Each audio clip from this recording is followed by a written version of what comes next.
भिवंडी पालिका आयुक्त के रूप में भारतीय प्रशासनिक सेवा के अनमोल सागर की नियुक्ति के बाद उन्होंने शहर की नागरिक समस्याओं के समाधान पर विशेष ध्यान दिया है।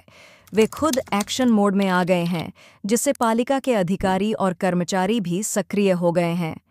पहली ही बैठक में उन्होंने सार्वजनिक स्वास्थ्य और स्वच्छता विभाग के सभी अधिकारियों और कर्मचारियों को भिवंडी शहर की स्वच्छता पर विशेष ध्यान देने के निर्देश दिए।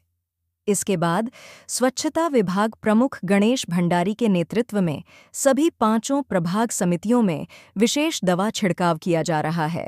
शाम के समय मच्छरों से होने वाली परेशानी को दूर करने के लिए विशेष रूप से कई आवासीय इलाकों और नालों में दवा और धुआं फॉगिंग की जा रही है। पालिका द्वारा स्वच्छता को लेकर की जा रही सतर्कता से नागरिक संतुष्ट नजर आ रहे हैं। मैं हरीश भंडारे भिवंडी महानगरपालिकेचा आरोग्य अधिकारी बोलतो। मान्य मंत्री महोदयांनी 100 दिवसाच्या कार्यक्रमाअंतर्गत मान्य प्रशासक तथा आयुक्त श्री अनमोल सागर साहेब यांनी 20/2/2025 रोजी साफसफाईच्या आढाव्याच्या बैठकीमध्ये आम्हाला निर्देश दिल्याप्रमाणे आमची भिवंडी शहरामध्ये रात्री धुरीकरण औषध फवारणी व जंतुनाशक फवारणी हे जोराने सुरू केलेले आहे।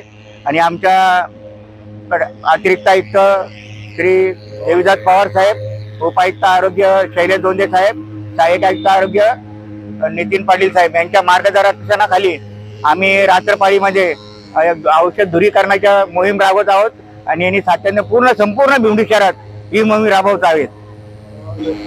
पुढे कारण म्हणजे आपल्या भिवंडी शहरामध्ये कोणत्या प्रकारचे रोगराई वगैरे येऊ नये म्हणून आपण हे सातत्याने याच्यात लक्ष देणार आहे आणि ही मोहीम कंटिन्यू चालू राहणार आहे रात्रभर। Speed news Bharat.